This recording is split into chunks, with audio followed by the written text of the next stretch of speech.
เข่ากราบพระพร้อมกัน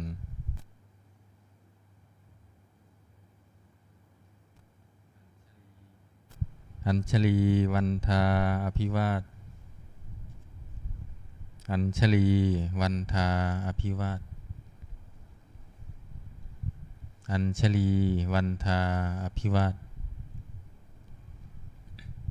อัญชลีวันทาอัญชลีขอโอกาสขออนุญาตครูบาอาจารย์พระมหาเถระพระเถรานุเถระพระมัชฌิมาพระนวากะแม่ชีโยคีในการเป็นต้นเสียงธรรมวัดเย็นในวันนี้เปิดหนังสือสวดมนต์แปลเล่มใหญ่ไปที่หน้าหนึ่งโยโสภะคะวาอะระหังสัมมาสัมพุทโธพระผู้มีพระภาคเจ้านั้นพระองค์ใดเป็นพระอรหันต์ดับเพลิงกิเลสเพลิงทุกข์สิ้นเชิงตรัสรู้ชอบได้โดยพระองค์เองสวากขาโตเยนะภะคะวะตาธัมโมพระธรรมเป็นธรรมอันพระผู้มีพระภาคเจ้าพระองค์ใดตรัสไว้ดีแล้วสุปฏิปันโนยัสสะภะคะวะโตสาวกสังโฆพระสงฆ์สาวกของพระผู้มีพระภาคเจ้าพระองค์ใดปฏิบัติดีแล้วตัมมายังภคะวันตังสัทธัมมังสัสสังฆังอิเมหิสกาเลหิยาธาลาหังอาโรปิเตหิยาภิปูชยามาข้าพระเจ้าทั้งหลายขอบูชาอย่างยิ่งซึ่งพระผู้มีพระภาคเจ้าพระองค์นั้นพร้อมทั้งพระธรรมและพระสงฆ์ด้วยเครื่องสักการะทั้งหลายเหล่านี้อันยกขึ้นตามสมควรแล้วสาธุโนพันเตภคะวาสุจิระปรินิพุตโตปิข้าแต่พระองค์ผู้เจริญพระผู้มีพระภาคเจ้าแม้ปรินิพพานนานแล้วทรงสร้างคุณอันสำเร็จประโยชน์ไว้แก่ข้าพระเจ้าทั้งหลายปัจฉิมาชนะตานุกรรมปมานาสาทรงมีพระหฤทัยอนุเคราะห์แก่พวกข้าพระเจ้าอันเป็นชนรุ่นหลังอิเมสกาเลทุกขตาปนาการภูเตปฏิคันหาตุขอพระผู้มีพระภาคเจ้าจงรับเครื่องสักการะอันเป็นบรรณาการของคนยากทั้งหลายเหล่านี้อัมหากังทีครตังหิตายะสุขายะเพื่อประโยชน์และความสุขแก่ข้าพระเจ้าทั้งหลายตลอดกาลนานเทอญอะระหังสัมมาสัมพุทโธภคะวาพระผู้มีพระภาคเจ้าเป็นพระอรหันต์ดับเพลิงกิเลสเพลิงทุกข์สิ้นเชิงตรัสรู้ชอบได้โดยพระองค์เองพุทธังภคะวันตังอภิวาเทมิข้าพระเจ้าอภิวาทพระผู้มีพระภาคเจ้าผู้รู้ผู้ตื่นผู้เบิกบานสวากขาโตภคะวะตาธัมโมพระธรรมเป็นธรรมที่พระผู้มีพระภาคเจ้าตรัสไว้ดีแล้วธัมมังนามัสสามิ ข้าพระเจ้านมัสการพระธรรมสุปฏิปันโนภะคะวะโตสาวกสังโฆพระสงฆ์สาวกของพระผู้มีพระภาคเจ้าปฏิบัติดีแล้วสังฆังนามามิ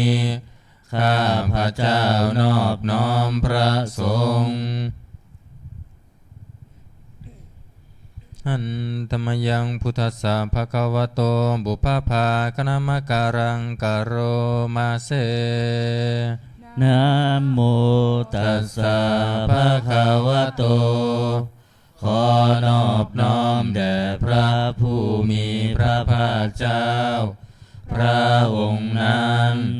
อะระหะโตซึ่งเป็นผู้ไกลจากกิเลสสัมมาสัมพุทธัสสะตรัสรู้ชอบได้โดยพระองค์เองนะโมตัสสะภะคะวะโตขอนอบน้อมแด่พระผู้มีพระภาคเจ้าพระองค์นั้นอะระหะโตซึ่งเป็นผู้ไกลจากกิเลสสัมมาสัมพุทธัสสะตรัสรู้ชอบได้โดยพระองค์เองนะโมตัสสะภะคะวะโตขอนอบน้อมแด่พระผู้มีพระภาคเจ้าพระองค์นั้นอะระหะโตซึ่งเป็นผู้ไกลจากกิเลสสัมมาสัมพุทธัสสะตรัสรู้ชอบได้โดยพระองค์เองเปิดหนังสือไปที่หน้า19หันธรรมยังพุทธานุสตินายังกโรมาเสตังโคปานาภะคะวันตังเอวังกัลลยาโนอิติสัทโธอะภุคโตก็กิตติศักดิ์งานงามของพระผู้มีพระภาคเจ้านั้นได้ฟุ้งไปแล้วอย่างนี้ว่าอิติปิโสภะคะวาเพราะเหตุอย่างนี้พระผู้มีพระภาคเจ้านั้นอะระหังเป็นผู้ไกลจากกิเลสสัมมาสัมพุทโธเป็นผู้ตรัสรู้ชอบได้โดยพระองค์เองวิชาจารณสัมปันโนเป็นผู้ถึงพร้อมด้วยวิชาและจารณะสุขโตเป็นผู้ไปแล้วด้วยดีโลกวิทูเป็นผู้รู้โลกอย่างแจ่มแจ้งอนุตตโรปุริสธรรมสารถิเป็นผู้สามารถฝึกบุรุษที่สมควรฝึกได้อย่างไม่มีใครยิ่งกว่าสัทธาเทวมนุษสานังเป็นครูผู้สอนของเทวดาและมนุษย์ทั้งหลายพุทโธเป็นผู้รู้ผู้ตื่นผู้เบิกบานด้วยธรรมภควาติเป็นผู้มีความจำเริญจำแนกคำสั่งสอนสัตว์ดังนี้หันธรรมยังพุทธาภิกิติงกโรมาเสพุทธวาลาหันตาวรตาภิกขุนาภิยุโตพระพุทธเจ้าประกอบด้วยคุณมีความประเสริฐแห่งอรหันตคุณเป็นต้นสุทธาภิญาณการุณาหิสมาคตโตพระองค์อันประกอบด้วยพระญาณและพระกรุณาอันบริสุทธิ์ โพเทสิโยสุชนะตังกัมมรังวสุโรพระองค์ใดทรงกระทำชนที่ดีให้เบิกบานดุจอาทิตย์ทำบัวให้บานวันธามหังตามรณะศิรสาชิเนทังข้าพระเจ้าไหว้พระชินสีผู้ไม่มีกิเลสพระองค์นั้นด้วยเสียงกล่าวพุทโธโยสัพพปารินังสารนังเขมามุตตมังพระพุทธเจ้าพระองค์ใดเป็นสารณะอันเกษมสูงสุดของสัตว์ทั้งหลายปัทมานุสติทานังวันทามิตังสิเรนะหังข้าพระเจ้าไหว้พระพุทธเจ้าพระองค์นั้นอันเป็นที่ตั้งแห่งความระลึกองค์ที่หนึ่งด้วยเสียงกล่าวพุทธัสสะหัสสมิทาโสวะพุทโธเมสามิกิสโรข้าพระเจ้าเป็นทาสของพระพุทธเจ้าพระพุทธเจ้าเป็นนายมีอิสระเหนือข้าพระเจ้าพุทโธทุกขัสสะคาตาชวิทาตาจหิตัสสเมพระพุทธเจ้าเป็นเครื่องกำจัดทุกข์และทรงไว้ซึ่งประโยชน์แก่ข้าพระเจ้าพุทธัสสะหังนิยาเทมิสรีรันชีวิตันจิทังข้าพระเจ้ามอบกายถวายชีวิตนี้แด่พระพุทธเจ้าวันทันโตหังจริสามิพุทธัสเสวสุโพธิตังข้าพระเจ้าผู้ไหวอยู่จากพระพฤติตามซึ่งความตรัสรู้ดีของพระพุทธเจ้านาทิเมสารนังอัญญังพุทโธเมสารนังวรังสารณะอื่นของข้าพระเจ้าไม่มีพระพุทธเจ้าเป็นสารณะอันประเสริฐของข้าพระเจ้าเอเตนะสัจจวัชเชนะวัตตยังสัตถุสาสเนด้วยการกล่าวคำสัตย์นี้ข้าพระเจ้าพึงเจริญในพระศาสนาของพระศาสดาพุทธังเมวันธมาเนนะยังบุญยังปสุตังอิทาข้าพระเจ้าผู้ไหวอยู่ซึ่งพระพุทธเจ้าได้ขวนขวายบุญใดในบัดนี้สัพเพปิอันตรายามิมเหสุงตัสสะเตชะสาอันตรายทั้งปวงอย่าได้มีแก่ข้าพระเจ้าด้วยเดชแห่งบุญนั้นกายเยนะวาจายวเจตัสสาวาด้วยกายก็ดีด้วยวาจาก็ดีด้วยใจก็ดีพุทเทกุกัมมังปะกตังมายายังกรรมหน้าติเตียนอันใดที่ข้าพระเจ้ากระทำแล้วในพระพุทธเจ้าพุทโธปฏิคันหาตัวชยันตังขอพระพุทธเจ้าจงงดซึ่งโทษล่วงเกินอันนั้นการันตะเรสังวริตุงวพุทเทเพื่อการสำรวมระวังในพระพุทธเจ้าในการต่อไปอันธรรมยังธรรมานุสตินายังกโรมาเสสวาคาโตภะคะวะตาธัมโมพระธรรมเป็นสิ่งที่พระผู้มีพระภาคเจ้าตรัสไว้ดีแล้วสันทิฏฐิโก เป็นสิ่งที่ผู้ศึกษาและปฏิบัติพึงเห็นได้ด้วยตนเองอากาลิโกเป็นสิ่งที่ปฏิบัติได้และให้ผลได้ไม่จำกัดการเอหิปัสสิโกเป็นสิ่งที่ควรกล่าวกับผู้อื่นว่าท่านจงมาดูเถิดโอปานายิโกเป็นสิ่งที่ควรน้อมเข้ามาใส่ตัวปัจจตังเวทิตาโพวินยูหิติเป็นสิ่งที่ผู้รู้ก็รู้ได้เฉพาะตนดังนี้หันธรรมยังธรรมาภิกิติงกโรมาเสสวาคา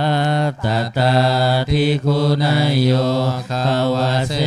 นาเสยโยพระธรรมเป็นสิ่งที่ประเสริฐเพราะประกอบด้วยคุณคือความที่พระผู้มีพระภาคเจ้าตรัสไว้ดีแล้วเป็นต้นโยมัคคปากปริยติวิโมกขเพโท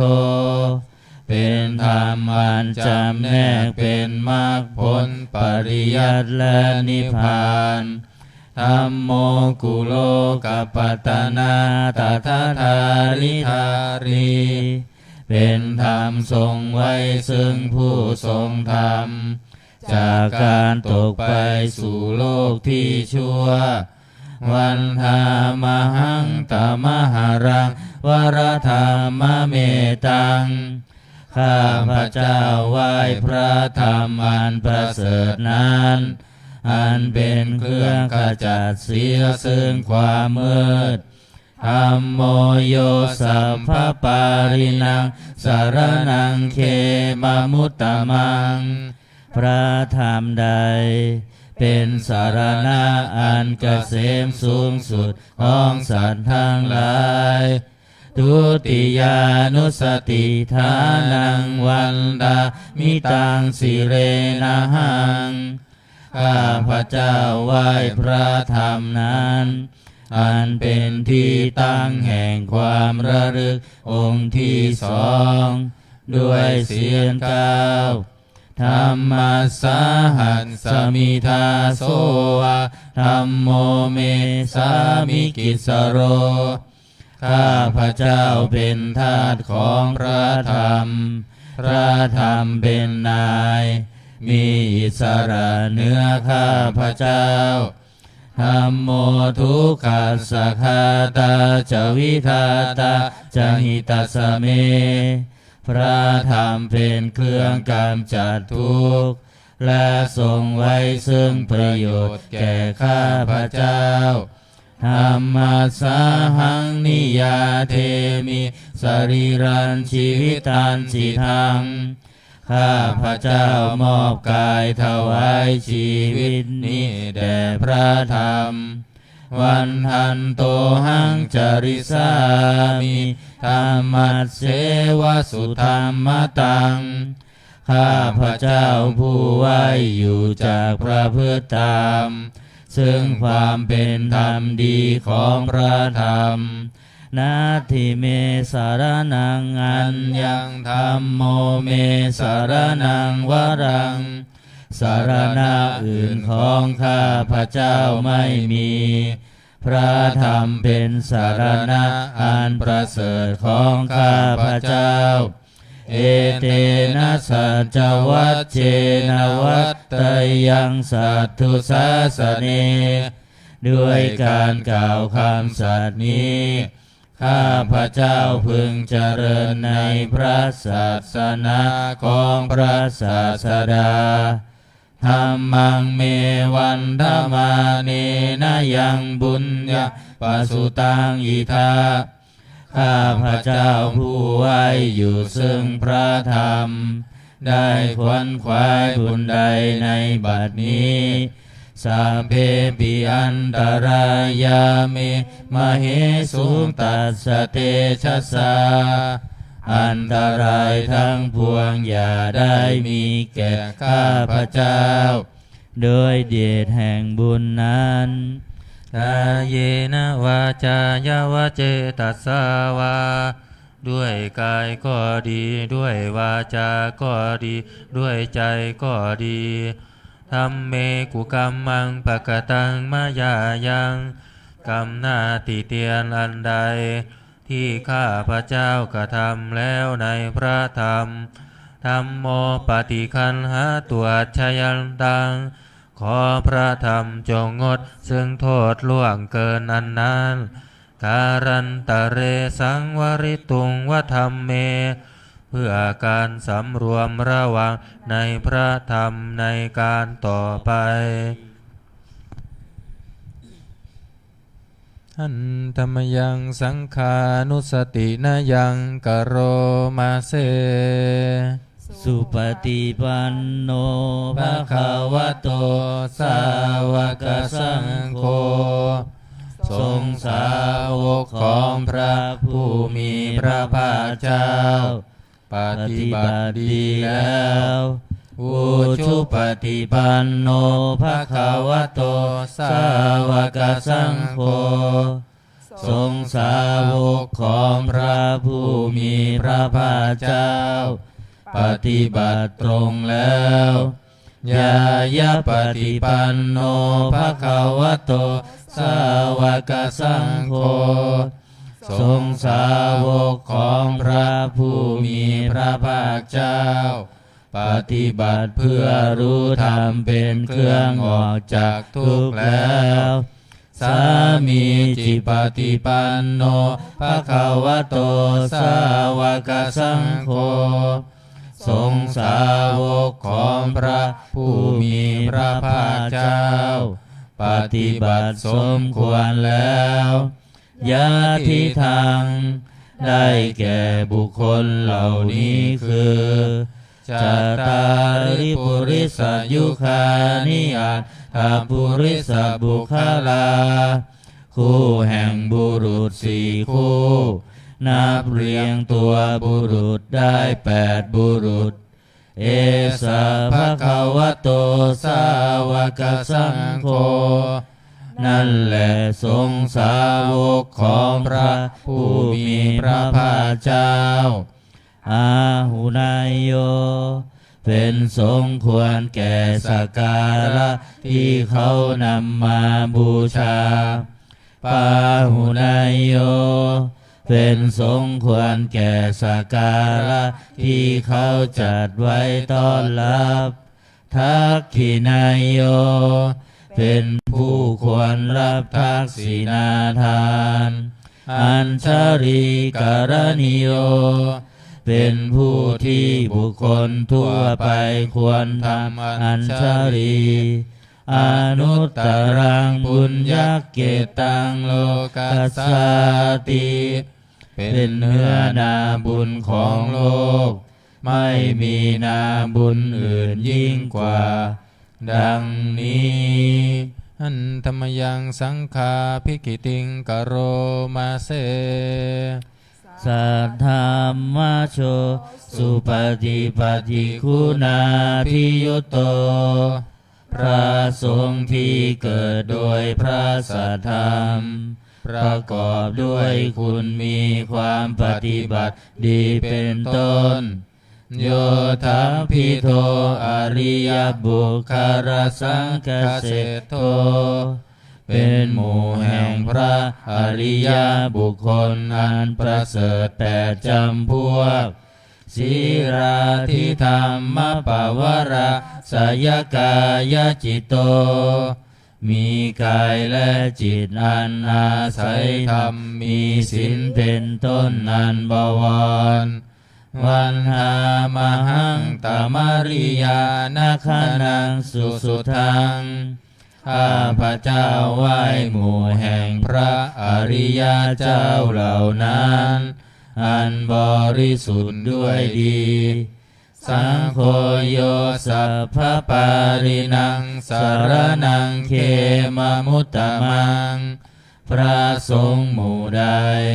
เป็นสารณะอันเกษมสูงสุดของสัตว์ทั้งหลายตติยานุสติทานังวันทามิตังสิเรนังข้าพระเจ้าไหว้พระสงฆ์หมู่นั้นอันเป็นที่ตั้งแห่งความระลึกองค์ที่สามด้วยเสียงกล่าวสังฆาสาหัสมิทาโสวะสังโฆเมสามิกิสโรข้าพระเจ้าเป็นทาสของพระสงฆ์พระสงฆ์เป็นนายมีอิสระเหนือข้าพระเจ้าสังโฆทุกขัสสะคาตาจะวิทาตาจะหิตัสสะเมพระสงฆ์เป็นเครื่องกำจัดทุกข์และทรงไว้ซึ่งประโยชน์แก่ข้าพระเจ้าสังฆัสสาหังนิยาเทมิสรีรันชีวิตันจิทังข้าพระเจ้ามอบกายถวายชีวิตนี้แด่พระสงฆ์วันหันโตหังจาริสามิสังฆัสโสปฏิปันนตังข้าพระเจ้าผู้ไว้อยู่จากพระพฤติตามซึ่งความปฏิบัติดีของพระสงฆ์นาทิเมสารนังอัญญังสังโฆเมสารนังวรังสารณะอื่นของข้าพระเจ้าไม่มีพระสงฆ์เป็นสารณะอันประเสริฐของข้าพระเจ้าเอเตนะสัจจวัชเชนะวัตไตยังสัตถุสาสเนด้วยการกล่าวคำสัตย์นี้ข้าพระเจ้าพึงเจริญในพระศาสนาของพระศาสดาสังฆังเมวันทมาเนนะยังปุญญังปสุตังอิทาข้าพระเจ้าผู้ไว้อยู่ซึ่งพระสงฆ์ได้ขวนขวายบุญใดในบัดนี้สาเพปิอันตรายาเมมเหสุงตัสสะเตชะสาอันตรายทั้งปวงอย่าได้มีแก่ข้าพระเจ้าด้วยเดชแห่งบุญนั้นกายเยนะวาจายวะเจตัสสาวาด้วยกายก็ดีด้วยวาจาก็ดีด้วยใจก็ดีสังเคกุกัมมังปะกตังมายายังกรรมหน้าติเตียนอันใดที่ข้าพระเจ้ากระทำแล้วในพระสงฆ์สังโฆปฏิคันหาตัวชยันตังขอพระสงฆ์จงงดซึ่งโทษล่วงเกินอันนั้นการันตะเรสังวริตุงวสังเคเพื่อการสำรวมระวังในพระสงฆ์ในการต่อไปเปิดไปที่หน้า38โอวาทปาติโมกข์หันธรรมยังโอวาทปาติโมกขคาทาโยพนามาเสสัพพปาปัสสะอาการนังการไม่ทำบาปทั้งปวงกุศลสุปสัมปทาการทำกุศลให้ถึงพร้อมสัจจิตตปริโยทปนังการชำระจิตของตนให้ขาวลอกเอตังพุทธานาสาสนังทำสามอย่างนี้เป็นคำสั่งสอนของพระพุทธเจ้าทั้งหลายขันติปรมังตโปติติฆาขันติคือความอดกลั้นเป็นธรรมเครื่องเผากิเลสอย่างยิ่ง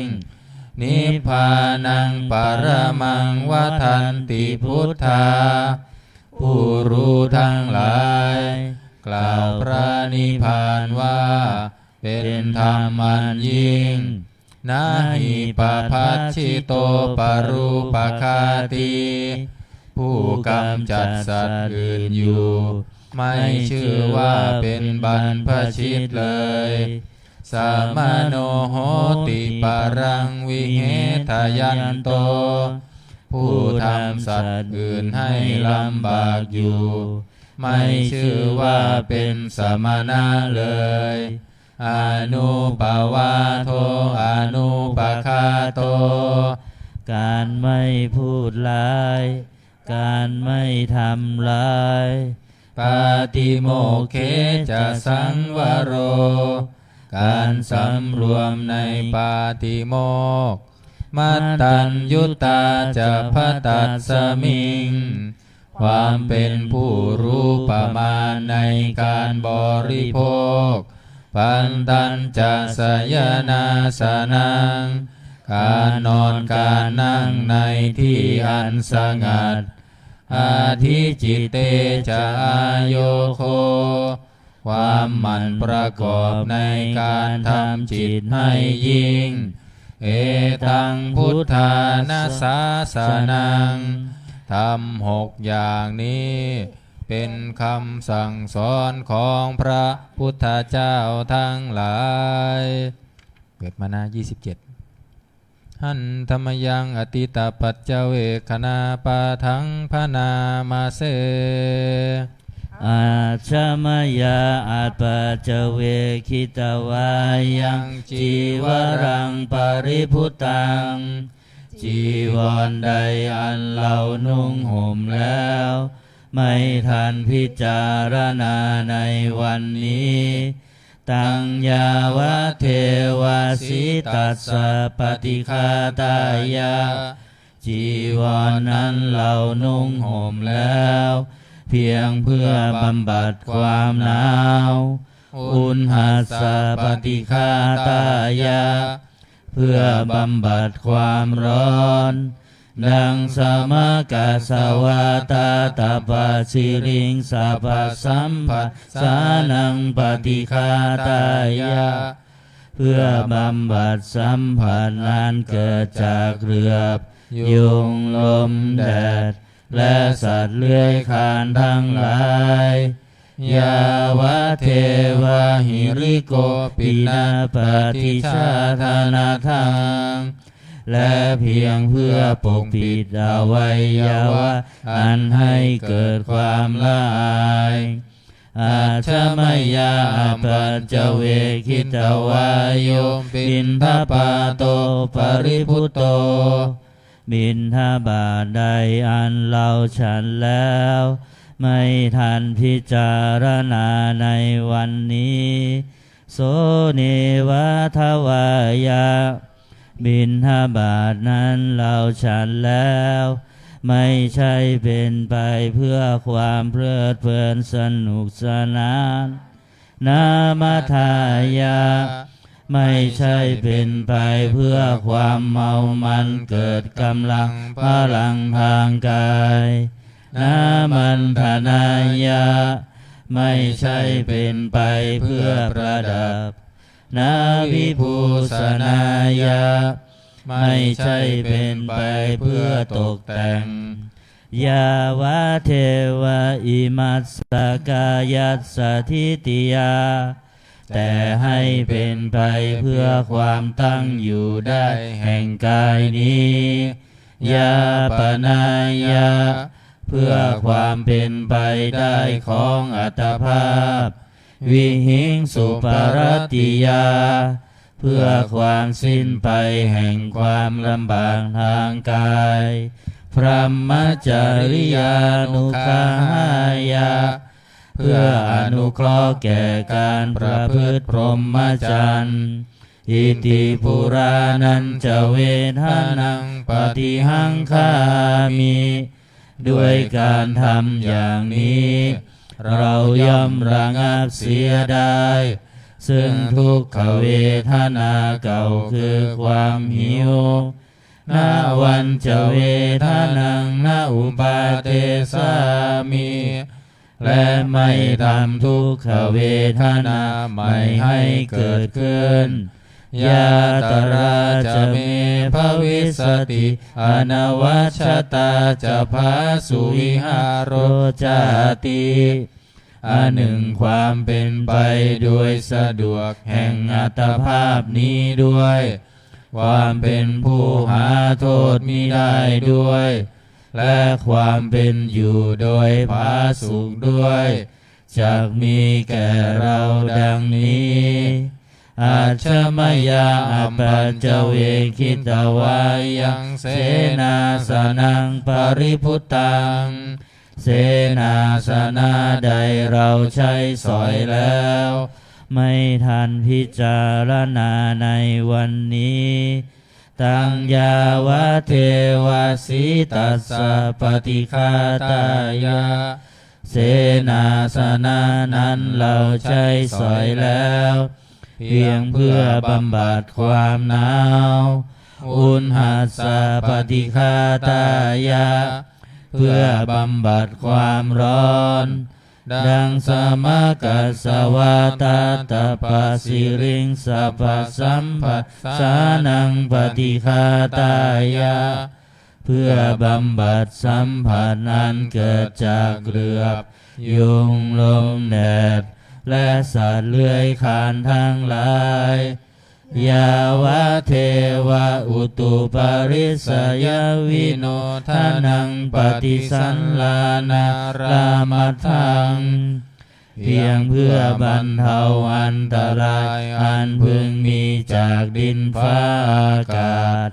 และเพื่อความเป็นผู้ยินดีอยู่ได้ในที่หลีกเล่นสำหรับภาวนาอาชมยาอัตปัญจเวคิตวายโยคิรานะปัจจยเพสัชชปริคาโรปริพุตโตคิรานะเพสัชบริขารใดอันเราบริโภคแล้วไม่ทันพิจารณาในวันนี้โสยาวะเทวะอุปันนานังเวยาภาธิกานังเวทนานังปฏิฆาตายาคิรานาเพสัชบริขารนั้นเราบริโภคแล้วเพียงเพื่อบำบัดทุกขเวทนาอันบังเกิดขึ้นแล้วมีอาพาธต่างๆเป็นมูลอัพยาปัชชปรมตายาติเพื่อความเป็นผู้ไม่มีโรคเบียดเบียนเป็นอย่างยิ่งดังนี้อันตมยังอุทิศนาทิฏฐานาคาทายโยพนามาเสอิมินาบุญญากาเมนะด้วยบุญนี้อุทิศให้อุปปัชฌายาคุณุตตราอุปปัชฌาย์ผู้เลิศคุณอาจาริโยปการาจาและอาจารย์ผู้เกื้อหนุนมาตาปิตาจายาตกาทั้งพ่อแม่และพวงญาติ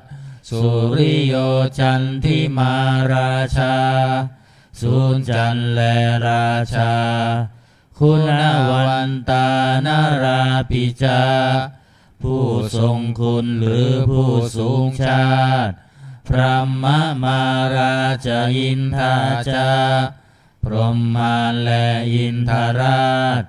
โลกปาราชเทวตาทั้งถวยเทพและโลกบาลยะโมมิตามนุสาจายมมาราชมนุษย์มิตรมัชฌตาเวริกาปิจาผู้เป็นกลางผู้จ้องผ่านสัพเพสัตตาสุขีโหนตุ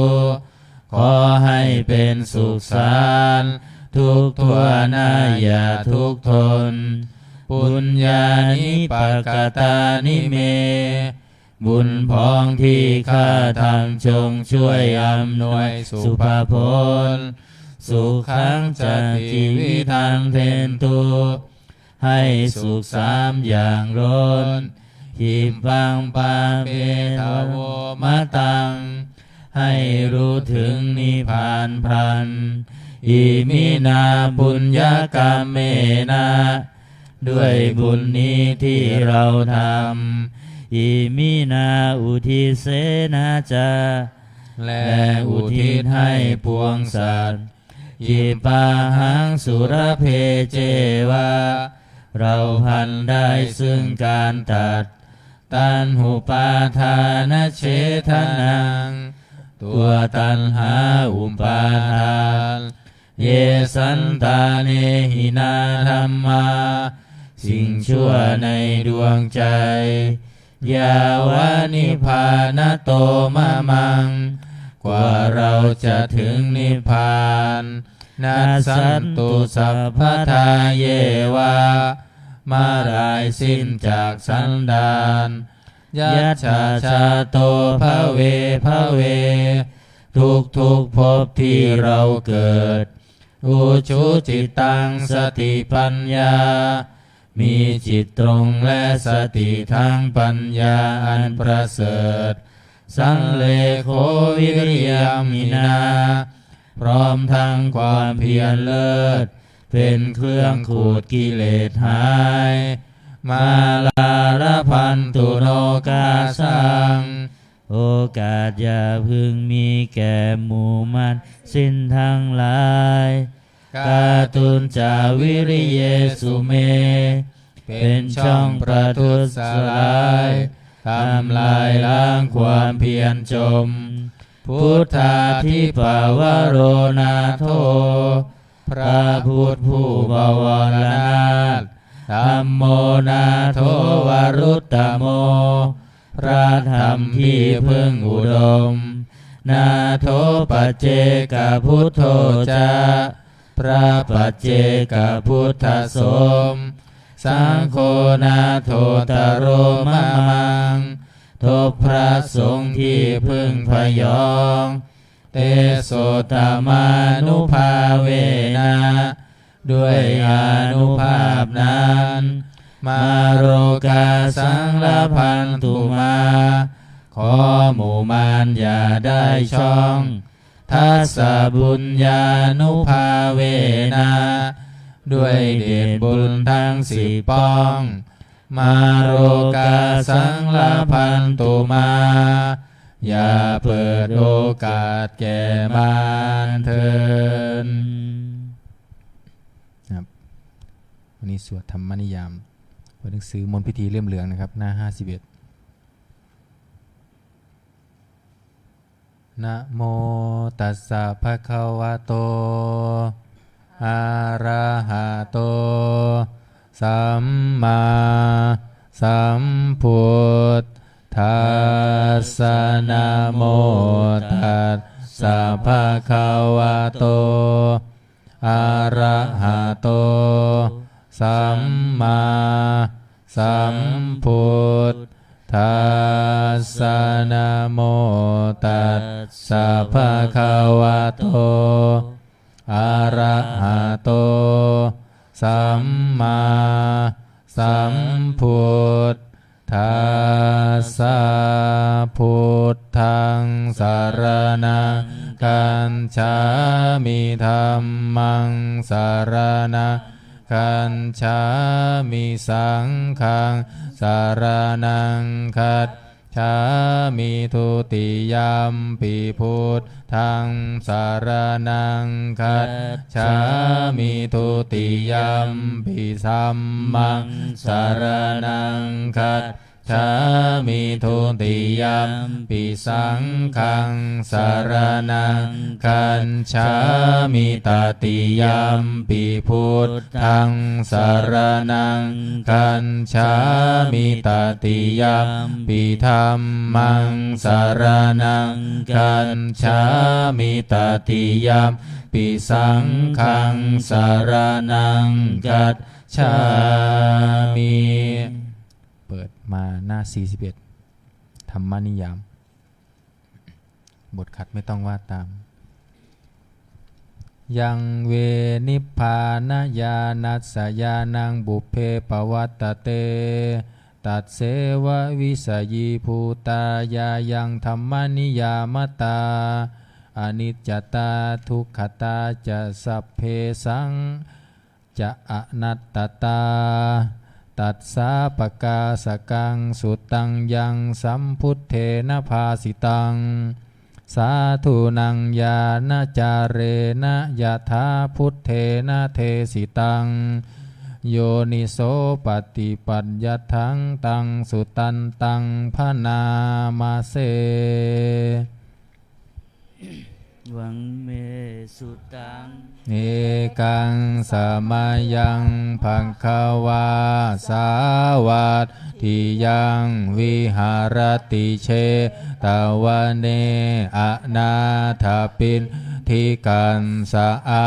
ราเมตาระโคภังควาภิกขุอามันเตสิภิกขโวติภทันเตติเตภิกขุภควโตปัจจันโส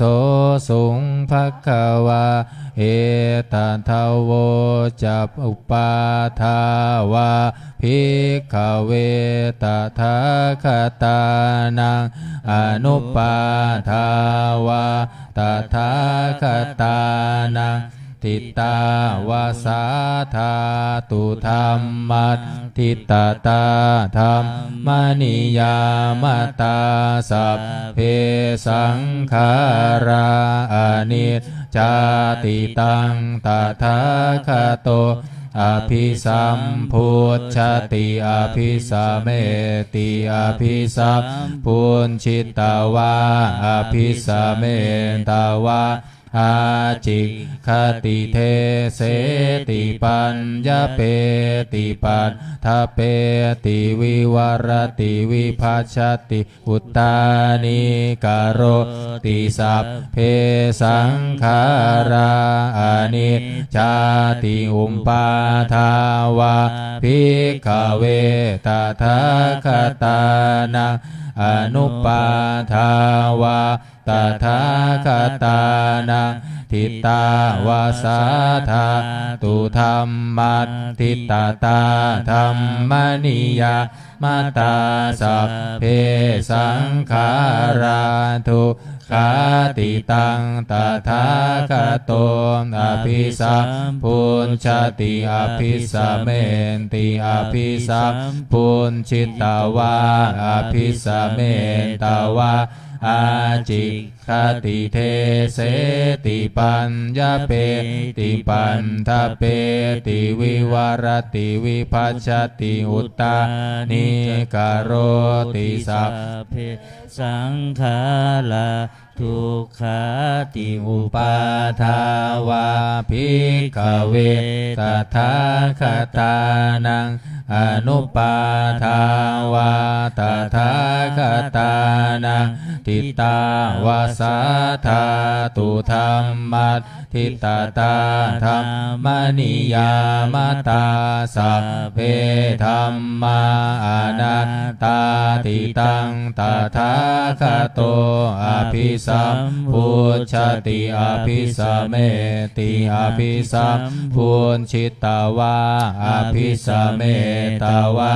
อาจิกขติเทเสติปัญญาเปติปันทเปติวิวารติวิภัชชติอุตตานิกโรติสัพเพธัมมาอนัตตาติธัมมโวจัมภัคควาอันตมนาเตภิกขุภควโตภาสิตังอภินนันทุนติสัพเพสังขาราอนิจจาติยถาปัญญายปัสสติอัฏฐานิมพินทติทุกเขเอสมาโควิสุท ทิยาสัพเพสังขาราทุกขาติยถาปัญญายปัสสติอัฏฐานิมพินทติทุกเขเอสมะโควิสุทธิยาสัพเพธัมมาอนันตาติยถาปัญญายปัสสติอัฏฐาพินทติทุกเขเอสมาโควิสุทธิยาอาปกาเตมนุสเสสุเยชนาปาราคามิโน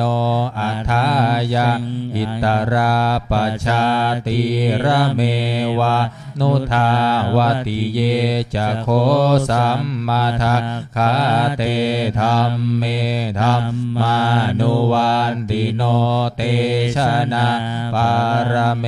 สันติมัจจุเทยังสุทุตตรังกันหังธัมมังวิปหายสุกังภาเวทปันติโตโอกาโนกามะคัมมาวิเวเกยัตตทุระมังตัตตราภิรติมินเชยยหิตวะกาเมอากินจโนปริโยหเปตยะอัตตานังจินตักเลเสหิปันติโตเยสังสัมโพธิยังเคสุสัมมาจิตตังสุภาวิตังอาทานปฏินิสักเคอนุปาทายะเยรตาขีนาสวะชุติมันโตเตโลเกปรินิพุตตาติอวิชชาปัญจยาสังขาราสังขาราปัจจยาวิญญาณังวิญญาณปัจจยานามรูปังนามรูปัจจยาสลายตนังสลายตนะปัจจยาผัสโสผัสสะปัญจยาเวทนาเวทนาปัจจยาตัณหาตัณหาปัญจยาอุปาทานังอุปาทานาปัญจยาภโวภวะปัญจยาชาติชาติปัญจยาชรามรณังโสกปริเทวทุกขโทมานัสสุปายาสาสัมภวันติเอวะเมตัสสะเกวะลาสะทุกขขันธัสสะสมุทัยโยโหติอวิชชายเตวะอเสสวิราคานิโรธาสังขารนิโรโทสังขารนิโรธาวิญญาณนิโรโทวิญญาณนิโรธานามรูปนิโรโทนามรูปนิโรธาสลายตนะนิโรโทสลายตนะนิโรธาปัสสะนิโรโทปัสสะนิโรธาเวทนานิโรโทเวทนานิโรธาตัณหานิโรโทตัณหานิโรธาอุปาทานานิโรโทอุปาทานานิโรธาภวะนิโรโทภวะนิโรธาชาตินิโรโทชาตินิโรธาชรามรณะโสกปริเทวทุกขโทมานะสุปายาสานิโรธชันติเอวะเมตัสสะเกวะลัสสะทุกขขันธัสสะนิโรโทโหติหน้า122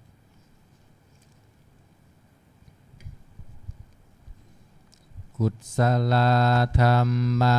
อกุศลธรรมาอัมพยา กตาธัมมากัตตเมธัมมากุศลายัสมิงสามเยกามาวจารังกุศลาจินตังอุปันนังโหติโสมานัสสะสหคตังยานาสัมปยุนตังรูปารัมมนังวาสัทธารัมมนังวาคันธารัมมนังวารสารัมมนังวาโพนทัพพารัมมนังวาธรรมารัมมนังวายังวาปนาราภตัสสมิงสามเยปัสโสโหติอวิเคปโหติเยวาปนาตัสสมิงสามเยอันเยปิอันติปฏิจจสมุปปันนาอรูปิโนธัมมาอิเมธัมมากุศลาปัญจขันธารูปขันโทเวทนาขันโทสัญญาขันโทสังขารขันโทวิญญาณขันโทตัตถกตโมรูปขันโทยังจิงจิรูปังอติตานาคตปัจจุปันนังอัจจตังวาพหิทาวาโอราริกังวาสุขุมังวาหินังวาปานิตังวายังทุเรสันติเกวาตาเทกัจฉังอภิสัญโยหินตาวาอภิสังกิปิตาวาอายังวุจติรูปขันโทสังฆโหอะสังฆโหสังฆหิเตนะอะสังฆหิตังอะสังฆหิเตนะสังฆหิตังสังฆหิเตนะสังฆหิตังอะสังฆหิตังอสังฆหิตังสัมปโยโควิปโยโคสัมปยุตเตนะวิปยุตตังวิปยุตเตนะสัมปยุตตังอสังฆหิตังชะปัญญัตติโยขันธปัญญัตติอายตนะปัญญัตติธาตุปัญญัตติสัญจปัญญัตติอินทริยปัญญัตติปุงคลปัญญัตติกินตาวตาปุคลานังปุงคลปัญญัตติสมัยวิโมตโตอะปยวิโมตโตกุมปะธัมโมอากุมปะธัมโมปริหานธัมโมอัมปริหานธัมโมเจตนาภาโพอนุรักขณาภัมโพปุถุชโนโคตรภูพยุปรโตอภยุปรโตภาภาคมโนอภาภาคมโนนิยโตอนิยโตปฏิปันนะโกภาเลติโตอะระหะอะระหะตายปฏิปันโนปุคโลอุปลาภัตติสัญชิกันทปรมัตถเทนาติอามันตายโยสัจจิกัตโธปรมัตถโธตโตโสปุคโลอุปลาภัตติสัญชิกันทปรมัตถเทนาตินะเหวังวัตตเพอาชานาหินิกหังหันจิปุคโลอุปลาภัตติสัจฉิกันทปรมัตถเทนะเตนวัตเรวัตตเพโยสัจฉิกัตโธปรมัตถโธตโตโสปุคโลอุปลาภัตติสัจฉิกันทปรมัตถเทนาติมิจฉา เยเกจิกุศลธรรมะสัพเพเตกุศลมูลาเยวะปนกุศลมูลาสัพเพเตธรรมะกุศลาเยเจจิกุศลธรรมะสัพเพเตกุศลมูเลนะเอกมูลาเยวะปนกุศลมูเลนะเอกมูลาสัพเพเตธรรมะกุศลาเหตุปัญจโยอารัมมณปัจจโยอธิปัตติปัจจโยอนันตรปัจจโยสมานันตรปัจจโยสหชาตปัจจโยอัญญมัญญปัจจโยนิสสยปัจจโยอุปนิสสยปัจจโยปุเรชาตปัจจโยปัจฉาชาตปัจจโยอาเสวนปัจจโยกัมมปัจจโยวิปากปัจจโยอาหารปัจจโยอินทริยปัจจโยชานะปัจจโยมัคคปัจจโยสัมปยุตตปัจจโยวิปยุตตปัจจโยอัตถิปัจจโยนัตถิปัจจโยวิคตปัจจโยอวิคตปัจจโยอนิจจาวัตสังขาราอุปาทวยธรรมิโนอุปชิตตวานิโรธชันติเตสังวูปัสสโมสุโขสัพเพสัตตามรันติจะมริงสุจะมริสเรตาเทวาหังมาริสามินัตถิเมเอตสังสโยอาจิรังวัตยังกายโยปัททวิอาทิเสสติชุนโทอเปตวิญญาโนนิรัตถังวกริงคารัง135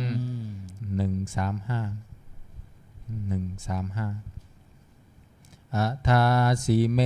อากาสิเมยาติเมตตาสกขาจะเมเปตานังทากินังทันชาบุมเพกัตตมนุสสรังนาหิรุณนังวาโสโกวายาวันยาปริเทวนานาตังเปตานามัตถายะเอวังติทันติยาจโยอายัญจะโคทากินาทินนาสังคัมหิสุปฏิทิตาทิคารันตังหิตายาสถานาโส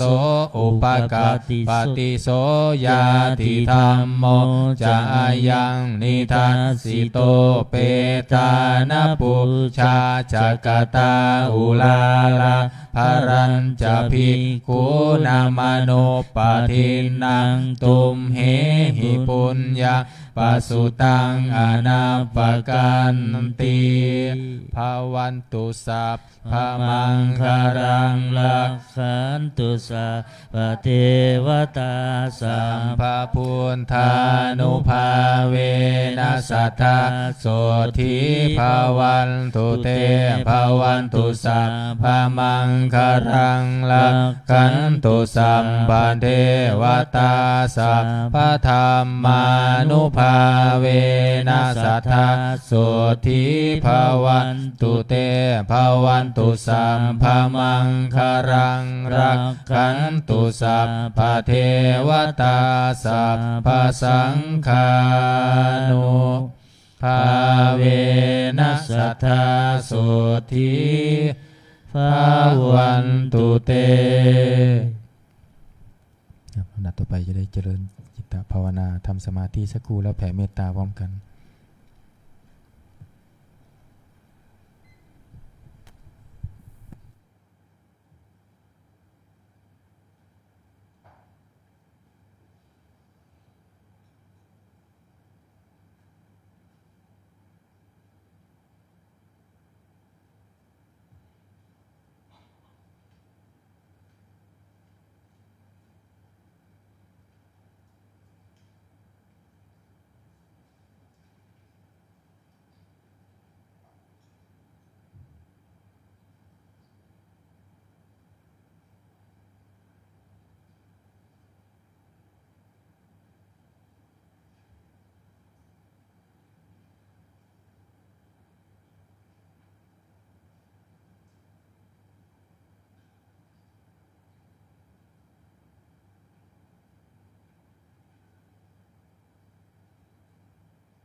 สมควรแก่เวลาอิตังตานาคัมมังนิพพา ปานาปัญจโยโหนตุโน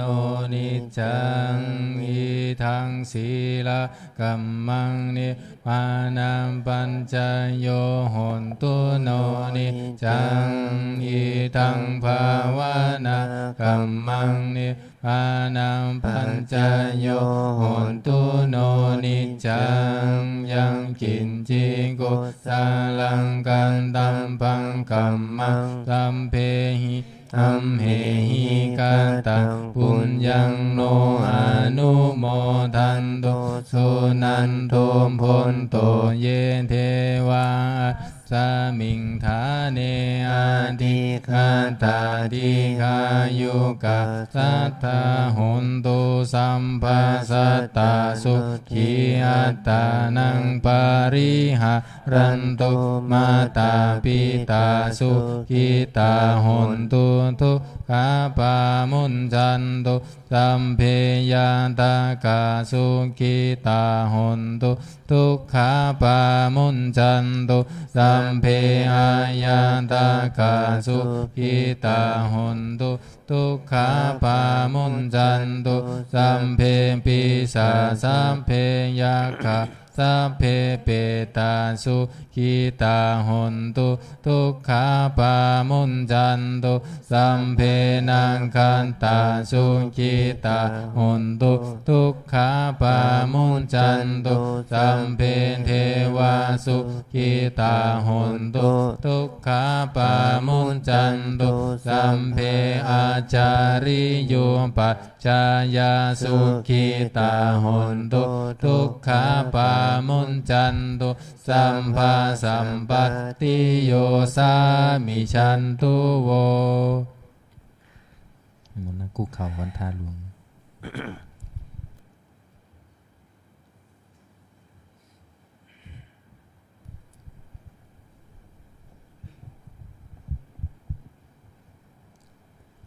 วันตามิพุทธังสัพพะเมวะโตสังฆามัทธะเมพันเตวันทามิธัมมังสัพพะเมวะโตสังฆามัทธะเมพันเตวันตามิสังฆังสัพพะเมวะโตสังฆามัทธะเมพันเตวันตามิคารุอุมปัชฌาอาจาริเยสัพพะเมวะโตสังฆามัทธะเมพันเตวันทามิกัมมัฏฐานังสัมภะเมวะโตสังฆามัทธะเมพันเตวันทามิอาราเมพันทสีมังสัมภะเมวะโตสังฆามัทธะเมพันเตวันทามิเจติยังสัมพัทธาเนสุปฏิทิตาสรีระธาตุยหาโพธิงพุทธรูปังสักการังสัทธานาคาโลเกเทวะโลเกพรหมโลเกจัมปุติเปลังกาทิเปสารีระธาตุโยเกสัทธาตุโยอะระหันตธาตุโยเจติยังคันทะโคทิงจัตุราสิติสหัสเสธัมมะกันเทสัพเพสัมปัทเจติยังอหังวันทามิสัพพะโสอัญชลีวันทาอภิวาทอัญชลีวันทาอภิวาทอัญชลีวันทาอภิวาทอัญชลีวันทาอัญชลีมนต์พระภิกษุสงฆ์เดินพรแม่ชีโยคีก้มหมอบวันทาน้อยพระอาจารย์ท่านเจ้าคุณพร้อมกัน สาธุวันทามิพันเตสัพพะอัปปาราทากามัตถาเมพันเตมายะกัตตังปุญญาสามินาอนุโมทิตาพังสามินากัตตังปุญญังไมหะทาตาพังสาธุสาธุอนุโมทามิจัตตารโอธัมมาวัฏันติอายุวันโนสุขังภะลังสาธุสาธุสาธุนิมนต์พระสงฆ์กราบคุกเข่ากราบพระอาจารย์เจ้าคุณพร้อมกันแม่ชีโยคีกราบทีหลัง อัญชลีวันทาอภิวาทอัญชลีวันทาอภิวาทอัญชลีวันทาอภิวาทอัญชลีวันทาอัญชลีขอเชิญนิมนต์สามเณรและเรียนเชิญแม่ชีและโยคีทุกท่านน้อมกราบพระอาจารย์เจ้าคุณพร้อมกันค่ะอัญชลีวันทาอภิวาทอัญชลีวันทาอภิวาทอัญชลีวันทาอภิวาทอัญชลีวันทาอัญชลีขอนโมทนาต่อกุศลศรัทธาที่พวกเราทั้งหลายได้กระทำบำเพ็ญขอบุญนี้จะเป็นอานิสงส์ให้เราเจริญในสมาปฏิบัติเพื่อความดับทุกข์เพื่อพระนิพพานเป็นที่สุดจงมาเกิดผลแก่พวกเราทั้งหลายจงทุกข์ทั่วหน้ากันด้วยเถิดสาธุสาธุสาธุ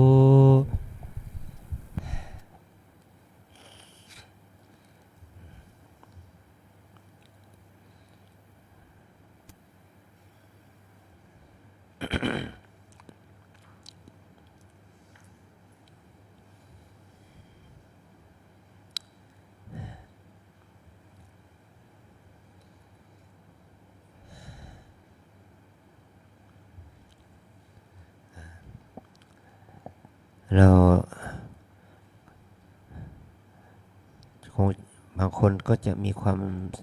สงสัยเกี่ยวกับเรื่องของสมถกรรมฐานวิปัสสนากรรมฐาน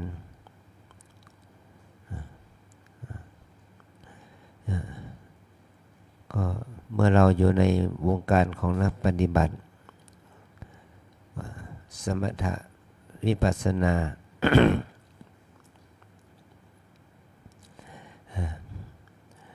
ก็จะขออธิบายสักเล็กน้อยสมถกรรมฐานวิปัสสนากรรมฐานนั้นมันเป็นการ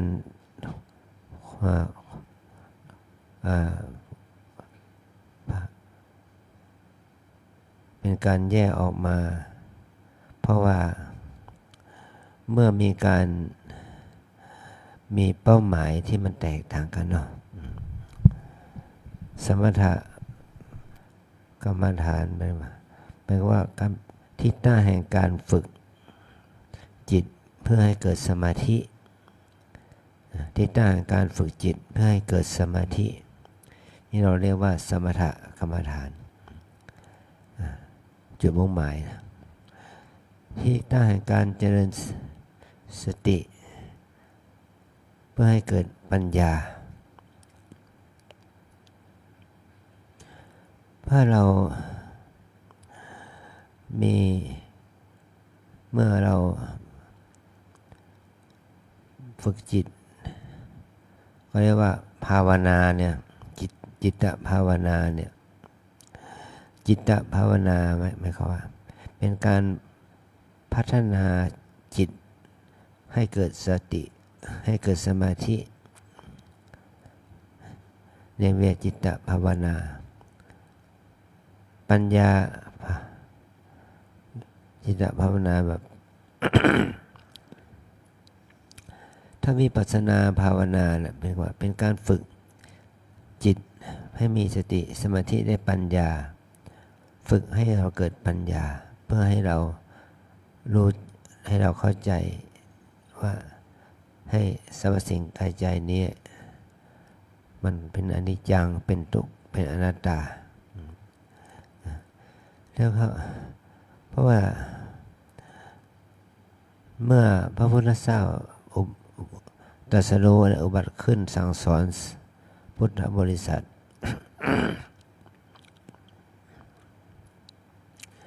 พระองค์จะสอนเรื่องของไม่ใช่สอนเพียงแค่ทานศีลภาวนาที่เป็นสมถะแต่พระองค์สอนถึงทานศีล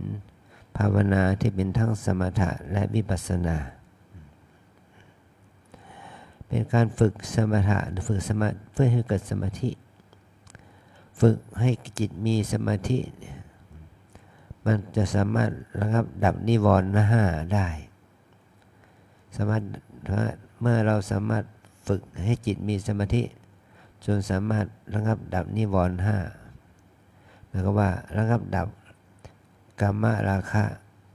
อันนี้ว่าได้ก็ปฏิฆะพยาบาทถีนะมิทะความง่วงเหงาเกียจคร้าน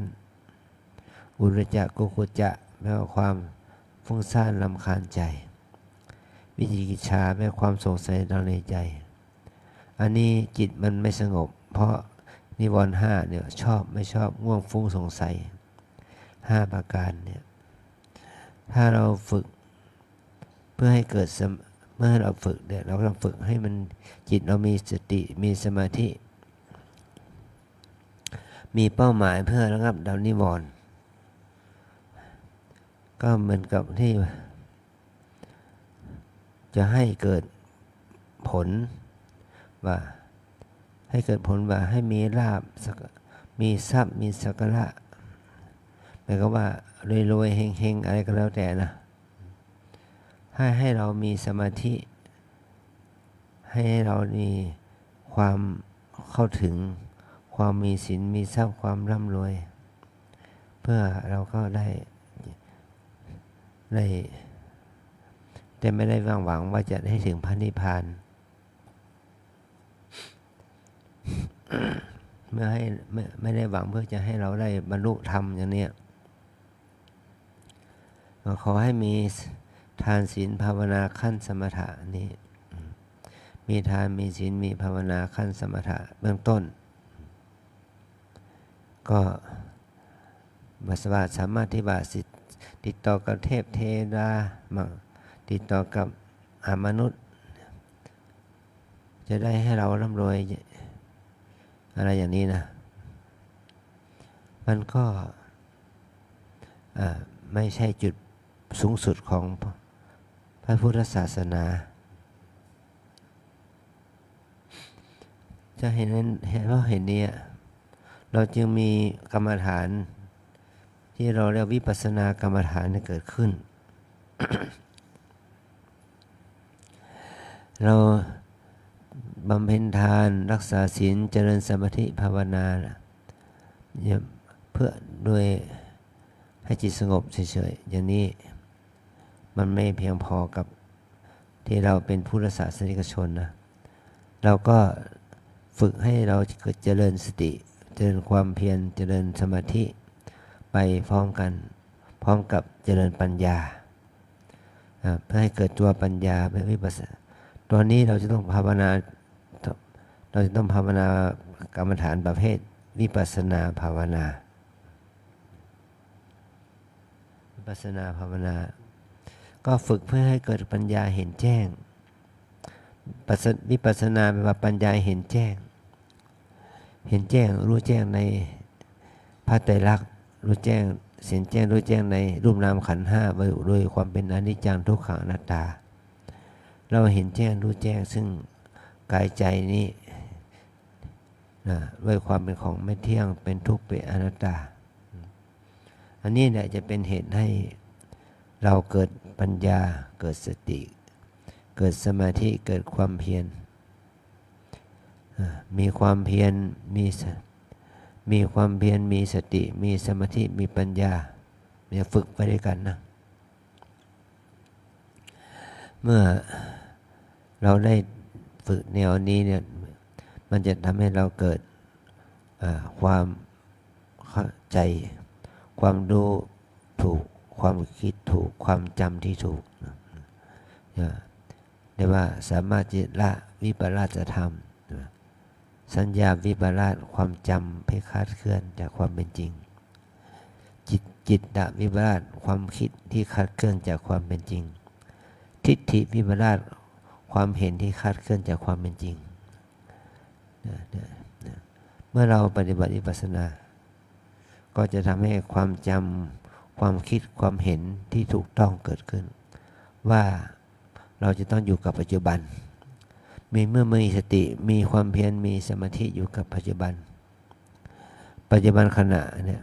จะทำให้เห็นเข้าใจถึงความเป็นรูปเป็นนามตามเป็นจริงให้เรารู้รูปรู้นามตามเป็นจริงด้วยปัญญาด้วยสติอย่างนี้เห็นทุกข์เห็นความเป็นอนิจจังเห็นความเป็นทุกข์เห็นความเป็นอนัตตาของรูปนามกายใจเมื่อเราเข้าใจถึงอนิจจังทุกขังอนัตตาตามเป็นจริงอย่างนี้มันจะทำให้เราได้เกิดปัญญาว่าที่เราเกิดปัญญาเห็นแจ้งว่ากายใจนี้เป็นสามารถแยกจากกันได้นามารูปปริเฉทญาณแปลว่าปัญญาที่สามารถแยกรูปแยกนามได้ถ้าเราปฏิบัติให้ท่องแท้ให้ท่องแท้เราจะเกิดปัญญาเห็นแจ้งว่ากายเป็นกายใจเป็นใจเข้าใจถึงกายใจตามเป็นจริงเนี่ย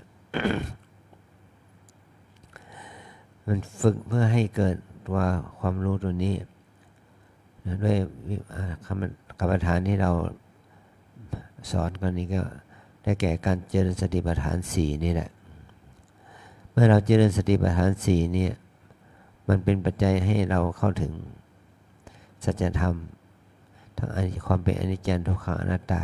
นะเมื่อเราเข้าใจความเป็นอนิจจังทุกขังอนัตตาอย่างนี้บ่อยๆมันจะละความคิดผิดความเห็นผิดความจำผิดแล้วก็ทำให้ความคิดถูกความเห็นถูกความจำถูกความจำถูกความคิดถูกความเห็นถูกนั่นแหละเขาเรียกว่าเกิดปัญญาเกิดความรู้เนี่ยเราจะต้องอาศัยการ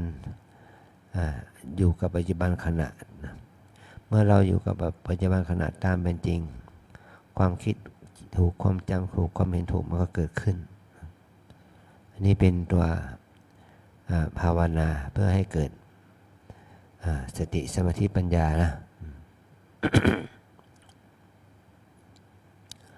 อาศัยการประพฤติปฏิบัติอย่างต่อเนื่องจะทำให้เราได้เข้าใจถึงสัจธรรมที่พระองค์ได้ทรงสอนเนี่ยว่าเป็นทุกอย่างมันเป็นของไม่เที่ยงเป็นทุกข์เป็นอนัตตานี่นะขอให้เราทั้งนั้นได้รู้ถึงกรรมฐานทั้งสองเนี่ยมันก็เป็นไตรสิกขาที่เราพูดง่ายๆว่าศีลสมาธิปัญญาศีลก็คือการมีความสังวรระวังหรือความตั้งตนอยู่ในข้อศีลข้อวัดที่ดีงามปากกายวาจามันก็กายก็สุจริตวจีก็สุจริตสมาธิมุ่งหมายถึงตัวสมถะนี่แหละนะเมื่อจิตมันสงบจากนิวรณ์5มันก็สงบจากความชอบไม่ชอบง่วงฟุ้งสงสัยจิตสงบจากนิวรณ์5ก็ได้สมาธินะศีลสมาธิแล้วก็การรู้แจ้งรูปนามตามเป็นจริงว่าเป็นอนิจจังทุกขังอนัตตานี่แหละปัญญา เมื่อเราเข้าใจศีลสมาธิปัญญาตามเป็นจริงอย่างนี้เราจะได้เจริญในพระมัคคาสัมมาปฏิบัติมันเจริญในมัคคาสัมมาปฏิบัติก็นั่นแหละจะทำให้ผู้ปฏิบัตินั้นเกิดความรู้เกิดความเห็นเกิดความคิดในทางที่ดีก็นี่แหละจะเป็นทางที่จะทำให้เรา เนี่ยไม่ค่อยเขวไม่ว่าเรามาปฏิบัติธรรมใหม่ก็เหมือนกันนะเราจะมีความคิดว่าไม่ทำไมมันจึงทุกข์ทำไมมันจึงเจ็บมันจึงปวดเนี่ยเราต้องเข้าใจว่าปฏิบัติธรรมมันก็ต้องเข้าใจถึงพระไตรลักษณ์อนิจจังทุกขังอนัตตามันก็ต้องมีความปวดเจ็บชาเหน็บเป็นธรรมดาเพื่อให้เรารู้ถึงความเป็นไตรลักษณ์ความเป็นอนิจจังทุกขังอนัตตานะตามเป็นจริง เอาแล้วนะพวกเราทั้งหลายเราได้เรียนรู้เบื้องต้น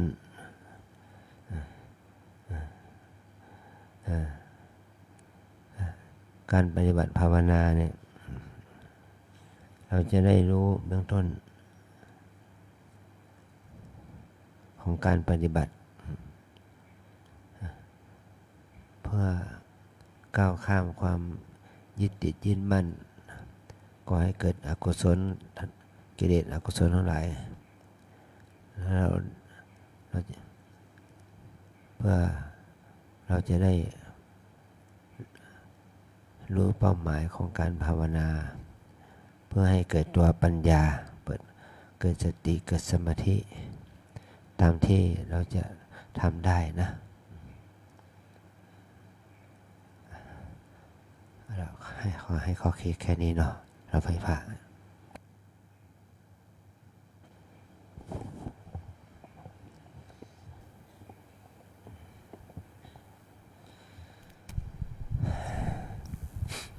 อะระหังสัมมาสัมพุทโธภะคะวาพุทธังภะคะวันตังอภิวาเทมิสวากขาโตภะคะวะตาธัมโมธัมมังนามัสสามิสุปฏิปันโนภะคะวะโตสาวกสังโฆสังฆังนะมามิ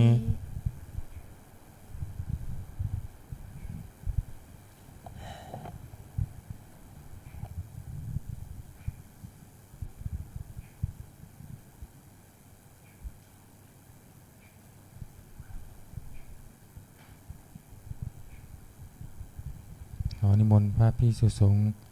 คุกเข่ากับพระอาจารย์เจ้าคุณพร้อมกันไม่ขี่ขี่กราบทีหลังอัญชลีวันทาอภิวาทอัญชลีวันทาอภิวาทอัญชลีวันทาอภิวาทอัญชลีวันทาอัญชลีนิมนต์สามเณรเรียนเชิญแม่ชีโยคีทุกท่านน้อมกราบท่านเจ้าคุณอาจารย์พร้อมกันค่ะอัญชลีวันทา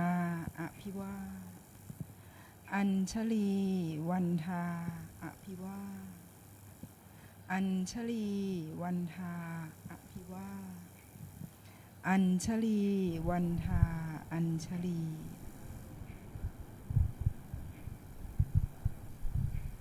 สาธุสาธุสาธุ